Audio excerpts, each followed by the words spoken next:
In the course of our discussions, we've talked about things that have to do with neonatal and children and whatever it might be. We live in a society today where the potential is that we may end up living to be 100 years old. And the last 30 years of that period of time can be miserable because of the fact that we have no idea what to do about aging, when to get involved in it, what questions to ask, and kind of who to use as the people that are going to be their partners.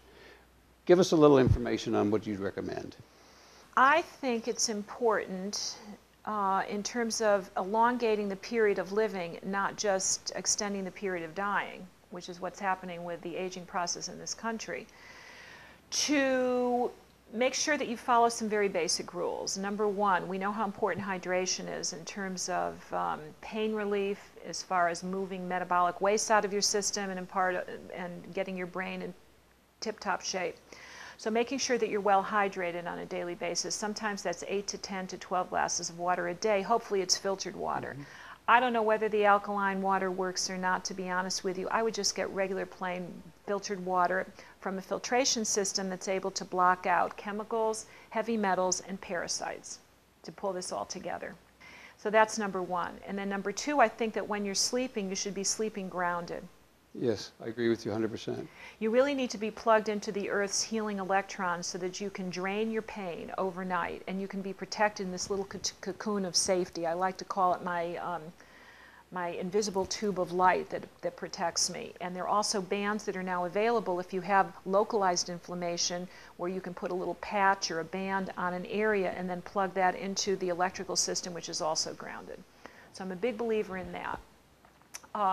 I would suggest that if you have cell phones, that you use it sporadically, or you use some kind of headset with a hollow tube line. Yes. That you get rid of all of your mobile phones. That you don't need. That's really toxic. That's worse than cell phones, as I think I've mentioned. Just get the corded lines and hog them up, because I think they're going to be off the market soon. I get a corded line. And the other thing I would do is I'd get the house checked for radon. I think I would do a radon test in the house. I think that's very important. I live in an area that's called the autoimmune belt, where we have more people in this area in the Pacific Northwest that have MS, that have thyroid cancer, and chronic fatigue, more so here than in any other area. And I'm not sure what the mechanism is, but I do know that the Spokane Valley has one of the highest levels of radon in any area of this country. So get a radon test wherever you are. I think that that's something we need to be aware of, because you spend a lot of time indoors these days with computers.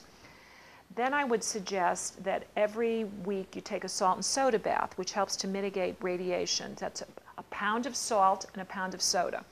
I don't believe in sea salt because I think it's toxic in this day and age. I think there's too much mercury there. So what I would do is I would get rock salt, or just regular Morton's canning and pickling salt, with a pound of baking soda, Armour's baking soda, and get in a bath. Make sure it's really hot, and then you're going to be in that bath until it cools for about 20 minutes. That will be very helpful. It helps to neutralize whatever is going on in your system and to reestablish a condition that is actually healthful in terms of the electrolytes. Then I would make sure that my food was organic as much as possible. If not, I would look at the Clorox bath that I've talked about and written about for many years. The formula is in one of the books.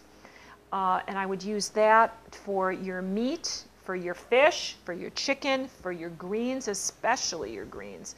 And then bless your food, because I think that's very important as well. So you're going to Clorox your food, you're going to detoxify to get all the heavy metals, the fungus, the mold, the parasites that are in foods these days. You can't keep your head in the sand for a long time, or too long.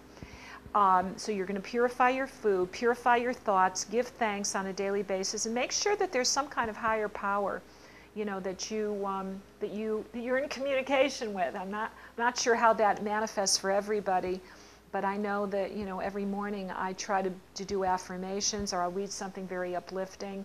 I'll do my decreeing. I make prayers, for the whole world, my family, my friends, Lyle Hurd, everybody that I've met as of late.